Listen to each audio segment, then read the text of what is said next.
Welcome to the channel and welcome to today's run through of all the latest Manchester United news and transfer updates, keeping you right up to date with everything. Is the Bryan Mbeumo deal at risk? Amorim wants a fresh start this summer. Samu Agihawa links. Højlund speaks about his future. We've got goalkeeper updates including Emi Martinez, Milankovic-Savic and Donnarumma, and loads of exit news to go through. I'm Jamie. Before we get into it, smash a like on the video, subscribe to the channel if you are new. Let's jump straight into it. So let's kick off with this story that I've seen from Rob Dawson from ESPN saying that Ruben Amorim is keen for a fresh start this summer after 6 months of firefighting since his appointment in November.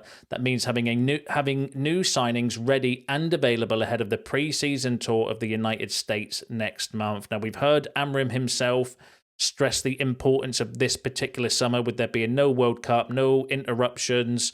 We do know that he does want to hit, he needs to hit the ground running for the start of the season, considering the performances that we had at the end of the season. He is a manager where I do think he wants to and needs to hit the ground running as well. Getting the signings in early is going to be key, especially the key signings as well.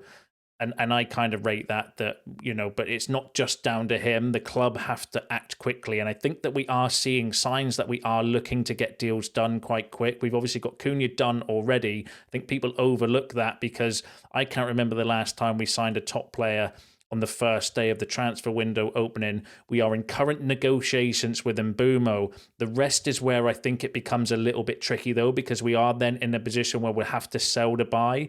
And unfortunately, because of the mistakes and the contracts and, in order to sell players, you need interest in players. And that's what's going to be the kind of key, I think, to this transfer window is the exits. Who can we sell to free up the funds or to bring the money in, or to reduce the wage bill, or wherever they kind of want to manipulate it around in terms of bringing in the finances in order for us to then go and get the rest of the transfer targets in time for the pre-season. Because for far too often, one of the mistakes we make is that we sign players late in the window that are key players that don't then have a pre-season. They start the season slow and sluggish. They're not up to speed with the rest of the kind of team. And then it affects the rest of their kind of season, obviously affects the performances as well. We are in a position where we do need to... We need to bring the players in as soon as possible, but the talk is good. We need to see the action. And to be fair, I think we have actually started to see signs of that. If we can get this Mbeumo deal done and dusted, then that's a start, and it's definitely it's a step in the right direction anyway. But beyond that, we're going to need a sell to buy, and that's where I think the stumbling blocks and the slow deals potentially going to come, because in order to sell, you've got to rely on players or teams wanting to come in and sign the players, and that's where we could potentially have an issue. But I like the kind of idea of it as well. And interesting in the report said after 6 months of firefighting, so 6 months of setting the standards, doing all the work behind the scenes, we've heard Amorim, Barada, other people at the club also say that they're putting things in place so that we can actually go for it or have a better start to the season, or at least kind of, set a manager up to succeed rather than always chasing their tail, which we seem to do in the past. So I'm kind of, I'm all for that, but we need to see it. We need to see that kind of go into effect and take shape as well, because for far too long, we're not prepared, and we'd go on pre-season without our key signings, and then we have to wait for them to come back. And as I mentioned, it just kind of slows them down. Look at last summer, Xerxes didn't come in and have a full preseason. Obviously, there was a Euros, which is different, but then Ugarte wasn't signed till the end of the transfer window as well. Look at his start of the season and his end to the season as well. So I do think there is a massive advantage of getting the players done and dusted in early, but we'll need to kind of see it.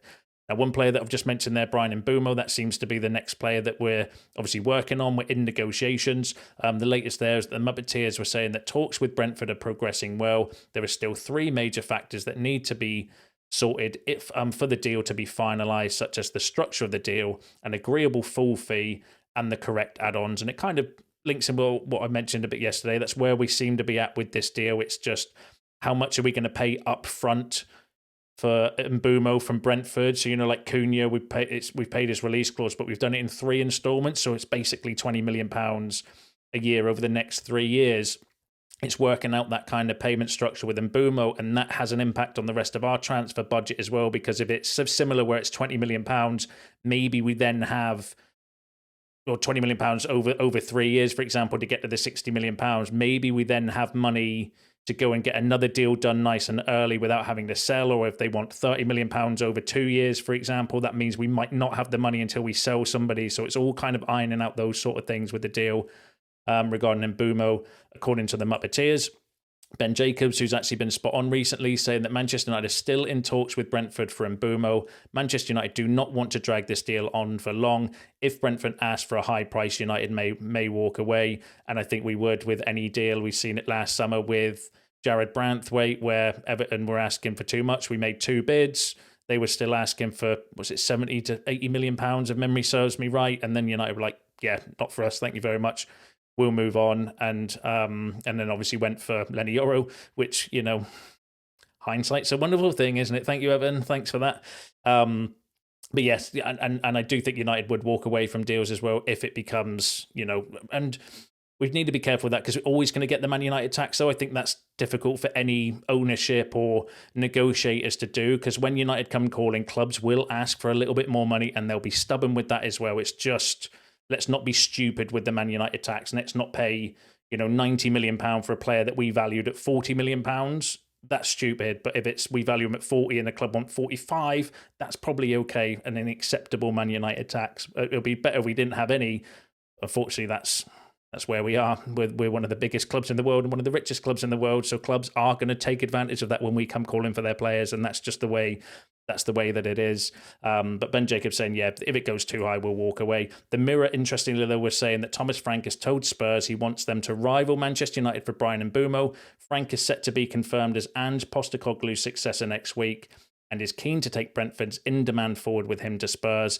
Now, the Mirror, you know, they can be fairly decent, can be fairly not decent, suggesting that maybe Thomas Frank has told Spurs for them to go for Mbeumo if he goes to Spurs when he hasn't actually joined Spurs yet, and Mbeumo's agreed terms with Manchester United. So that makes very, very little sense for me. I mean, it's not beyond the realms of impossible, but I just think we're too far along in this deal now for anything to, you know, unless they do ask for silly money. But I think we've agreed everything with the player, Romano, Ornstein, everybody like that, the Muppeteers, Ben Jacobs, all saying he's already agreed terms, wants to come to United.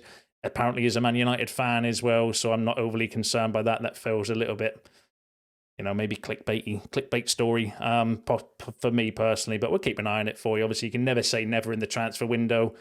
That could happen, but, you know, it's very unlikely at this stage, going off of the more kind of credible sources, I would say.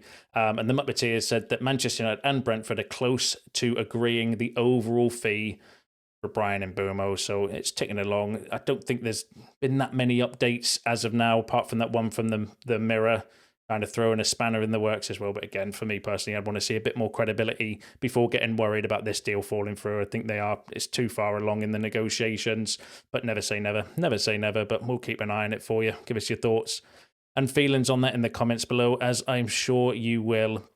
Now, once we get Mbeumo done, it's seen that the next priority position is going to be the striker. The main striker that's been linked with us heavily recently is Victor Gyökeres, and that noise is not going anywhere. There's not been any real updates or developments over the last 24 hours regarding him. However, one of the concerns is if we don't get Gyökeres, where do we go from there? Because as I mentioned in yesterday's video, if you watched it, the striker targets that we've been linked with is slowly diminishing, with Ekitike potentially going to Chelsea. I've heard Liverpool might be interested in him potentially as well. Sesko's looking like he might be going to Arsenal. The kind of list of targets, Victor Osimhen might be going to Saudi again now. So it's a bit kind of concerning. Now, one player that we were linked with in the past, not so much recently though, is Samu Agihawa. Now, this story came out saying that Premier League clubs are stepping up their efforts to sign FC Porto's young Spanish striker, Samu Agihawa. Aston Villa are not alone in their pursuit of the player. Clubs such as West Ham, Manchester United, Chelsea and Arsenal are all closely following the Spanish striker's situation. The Portuguese team aims to recoup around 70 to 75 million euros for the young striker, and they are in no rush to sell him. The player has a €100 million release clause in his contract. Now, that came from Court Offside.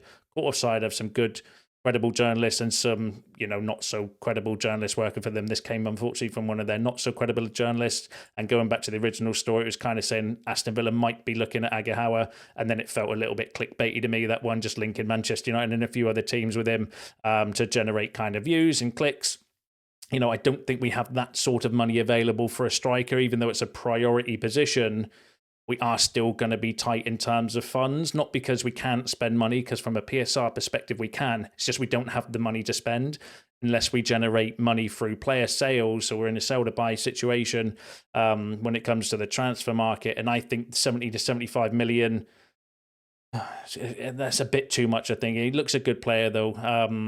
Of all the players that I watched this season in the Europa League, the ones that we've been heavily linked with, like Zubimendi, we were linked with, Ryan Cherky linked with, Samu Aguilar we've been linked with, and when you kind of got to watch them against United, I think Cherky stood out in the second leg, and Samu Aguilar I thought was excellent against us when we played Porto. So he is a talented kind of player, but 21 years old. Is it the risk again of bringing in a young striker from a different league with that kind of, and putting pressure on them to be seen? But I think he's got a different kind of physicality. He's big, strong, powerful. He's more of a penalty box striker as well. So actually, I like Samu Aguilar. I just want to see a bit more credibility personally than where that story's come from. I mean, 42 appearances, 25 goals, 3 assists is not a bad return for a 21-year-old as well. But again, we'll keep an eye on it for you. I want to see way more credibility before getting too excited about Samu Aguilar coming in. But give us your thoughts on Samu in the comments below, as I am sure that you will. Now, once we've got the striker sorted, one of the other priority positions for me personally anyway is the midfield and then the goalkeeper. The goalkeeper situation is seen as a sell to buy, again, where we need to either sell Onana or buy Inda, or maybe both, and then have the funds available to go and get another goalkeeper. Now, interestingly, Manchester United are interested in Donnarumma, and that came from Tanzolik, who is actually a decent source of information as well, and it's the first kind of journalist that's come out and linked us with Donnarumma. What do we think about that? This has literally just come out at the time I was recording this video. I've actually had to re-record this video because this news came out as I was literally wrapping up and finished waffling, doing the previous video as well. Now that would be a really interesting option. I don't know how I feel about Donnarumma. He seems like a goalkeeper that's been around for so long. Like, I genuinely was surprised at how young he is. He's only 26. I thought he was going into his 30s now with the but was he not really young when he broke in? And he is a good goalkeeper, so I wouldn't necessarily be against that. It's just, would we have the money? What would PSG ask for him? Loads of kind of question marks around it, but go big or go home. I think he is a good kind of goalkeeper to potentially bring in, but will we have the money? Like, what's the reason PSG are looking to get rid of him as well? Like, so many question marks regarding it as well. So we'll keep an eye on it. But I'd love your thoughts and opinions on Donnarumma. Would you want him at United as the kind of number one goalkeeper, or not? Let us know in the comments below. We'll bow down to your kind of knowledge on the goalkeeper market, or specifically regarding Donnarumma. So let us know your thoughts on that below. The main keeper, though, that we are linked with is Emi Martinez. So if Manchester United decide to sell Andre Onana, Aston Villa's Emi Martinez will definitely be one of the names high on the list for Manchester United. So again, Ben Jacobs, who's been spot on recently, saying that maybe if we do sell Onana, Emi Martinez would be one of the names high on our list to kind of bring in. He is probably the most heavily linked goalkeeper, I would say, to United at the moment, whether that's all clickbait or all nonsense or all agent talk, or maybe Aston Villa putting it out there to generate interest because they need the cash and they're happy to kind of sell him. Who knows whether there's actual genuine interest from United regarding Martinez. I'm not entirely convinced he's the right kind of option. I do like the profile. I like the age. I think getting an experienced goalkeeper when you've got young centre-backs like Yoro Heaven and Fredrickson, and even De Ligt's only 25, even though he's a lot more experienced in terms of age. He's still young for a defender. Dorgu, Amas, I do think having an experienced goalkeeper is actually, not a bad shout or not a bad way to kind of go. Martinez, for me, has got mistakes in him just as much as Onana, though, so I don't know if it's a massive upgrade. I think it is an upgrade, but I don't know if it's the massive kind of upgrade as well. But he is the most heavily linked goalkeeper with us at the moment, I would say. Emi Martinez, so we'll just need to have to wait and see what kind of happens. The other goalkeeper, though, that's been linked with us by Romano was Milenkovic-Savic. So AC Milan are now interested in Torino goalkeeper Vanja Milenkovic-Savic. The relationship between Milan and his agent is excellent. He has a release clause of 20 million euros. Napoli, Manchester United, and Roma still have interest in the goalkeeper. Now, that came from Matteo, who's a good source of information, works with Romano and stuff. So really good connections and one to kind of pay attention to as well. That'll be a bit of a bummer because Mike Maignan apparently is of interest to Chelsea. So if they sell Maignan to Chelsea, potentially AC Milan would be looking to get Savic as the replacement. Great goalkeeper available for a really good price. It's a shame we don't have the money to go out and get that done. And it's a shame that we're in a position where we have to sell to buy a goalkeeper and there's no real interest in Onana at the moment. The only kind of link that's been out there is with, is it Neom SC, Saudi Pro League team that have just been kind of promoted. That's the only real club that I've seen linked with Andre Onana. So it could be a goalkeeper we miss out on because we're in that position where we have to sell to buy, and if we can't sell, we can't buy, and it's going to be one of those potentially, but I'll keep my eye on it for you. But give us your shouts on the goalkeeper situation in the comments, and give us some names as well. Give us some thoughts on anybody else that you would like to see come in for the goalkeeper spot. Be interesting to do some research and have a look at any of your suggestions on that as well. Now, other than the goalkeeper, I think the other position that we do need to strengthen once we've got the striker and the 10s kind of sorted is the midfield.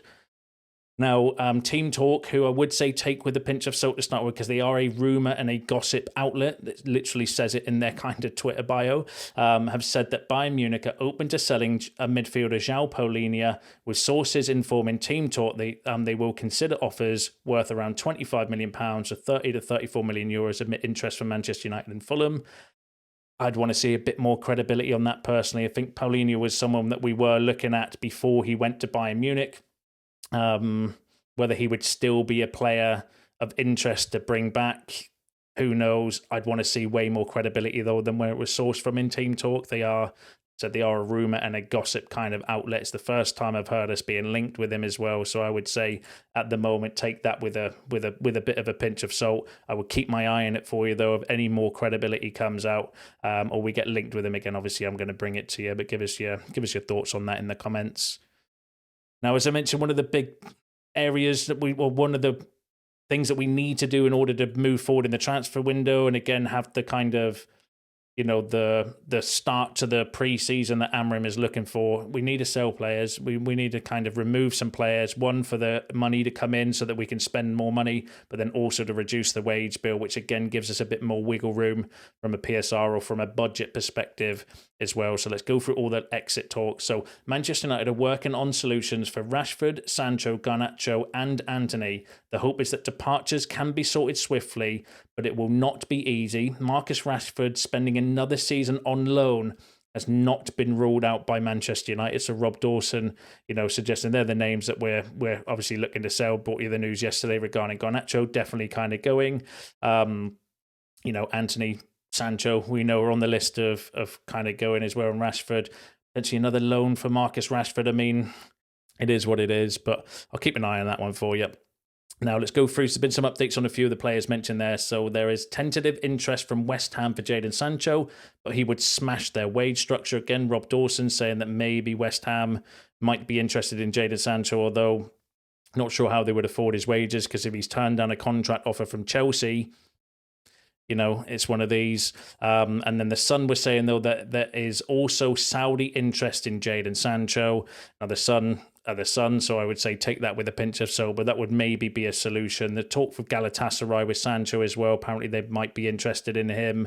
And if there is interest in the Saudi Pro League, they'll definitely be able to afford his salary, and then it'll be down to Jadon, won't it? But we need to, again, keep an eye on that one for you. The other player that I mentioned yesterday was Garnacho, so keep an eye out on Aston Villa being interested in Garnacho. Manchester United still value Garnacho at £60 million. I do think we should be trying to get the highest possible price that we can for Garnacho. It's pure homegrown profit. The worry is, though, that with all the airing of our dirty laundry regarding the Garnacho situation, has it devalued him to the point where we might have to accept something lower? Only time will tell on that one. But interestingly, that Villa might be interested in Garnacho. We're obviously heavily linked with Emi Martinez as well. At Villa are actually a team that have done some like weird swap type deals in the past as a way to kind of maneuver around PSR as well. So could there potentially be something there? Who knows? But we'll keep an eye on that one. So one of the teams potentially interested in Garnacho is Aston Villa, and the Sun were saying that Alejandro Garnacho has been told he can find another club, and Al Nassr hope a chance to join his hero Cristiano Ronaldo tempts him, so could potentially be interested from the Saudi Pro League in Garnacho as well. Sunday Mirror, though, was saying that Alejandro Garnacho could be offered an escape route from Manchester United by the Saudi Pro League club Al Nassr. The Argentine is being discussed as an alternative target to Luis Diaz, so actually, maybe there is some truth in the kind of Sun story regarding interest from Saudi Pro League Al Nassr in Alejandro Garnacho, and that will be one that would be a quick deal as well. If Garnacho wants to go, that'll be down to the player preference, that one. And again, we'll need to kind of wait and see, but it could potentially be an escape route for Garnacho, and a chance to go and play with Ronaldo again, which he might want. Who knows? We'll keep an eye on it for you. Now, another player we're looking to or not necessarily looking to, but has been linked with an exit is Rasmus Højlund. So again, the Sun were saying that Inter Milan want Rasmus Højlund on loan ahead of a £38 million full-time switch. The Sun were effectively saying that Inter Milan potentially do want Rasmus. We know that from Romano, so I think the interest is there. Potentially a loan with an option or an obligation to buy next summer for £38 million, which would actually work more in our favour because I think his book value at the moment is £38 million. So to sell him this season, we'd need £38 million or more than that to avoid a PSR loss. Which we can technically do from a PSR perspective, but it doesn't bring the money in that we need to spend, and that's what we're trying to do. We need to generate cash in order to be able to buy players. But next summer that would, because his book value will decrease. So actually that £38 million would actually be a bit more of a cash injection, would actually make money from a PSR perspective on Højlund next summer. So maybe that could be a route out if we end up going down that route as well, because it's a gamble for clubs to pay that sort of money for Rasmus Højlund, considering the form that he's in at the moment and has been in for this season. Player himself, though, did an interview after the international game last night. He said, I have a contract until 2030, so I expect to play for Manchester United. I'm looking forward to going on a summer vacation, and then I'm fully dedicated to the project that's underway. I know I can't get much out of reading things. I know what the facts are, and that is that I have a contract with Manchester United until 2030. I expect to play there, so I'm getting ready for some summer vacation and then hopefully a good pre-season. So, Højlund generally given the standard answer, isn't it, when asked about his future in a press conference after an international game, where he's like, well, I'm under contract. Interestingly, though, didn't say I'm definitely staying. Interestingly, doesn't know the length of his own contract as well, because it actually expires in 2028 according to Transfer Market, with the option for another year, so it's not till 2030. But we'll forgive him for that. He's put another spot answering a question as well, but that seems like a standard answer. But give us your thoughts in the comments below. And let's go through the last story. So Maxi Oyedele is set to leave Liga Warsaw for £6 million release clause. Manchester United will receive 40%. So I actually thought he was pretty decent last pre-season as well, and then we sold him. Again, it's another player that we've kind of sold and let go that has a sell-on clause. So again, it could be a few million quid that we would get, for one of the young players that we sold last summer, although I thought he had a good pre-season actually in the midfield as well. So it's a shame that it didn't work out, but if we can get another couple of million and similar to like Alvaro Fernandez, maybe Greenwood might be getting sold as well. So, all these sort of deals do help us bring in some cash, and the more cash we can bring in, the more we can spend, and then hopefully we can have a better transfer window and a better team and better season next season than the garbage we just watched. But give us your thoughts on that in the comments below. Give us your thoughts on all the other topics discussed in today's video, because that's you all up to date with the latest news and transfer news. Smash a like on the video on your way out. Subscribe to the channel if you are new. See you in the next one.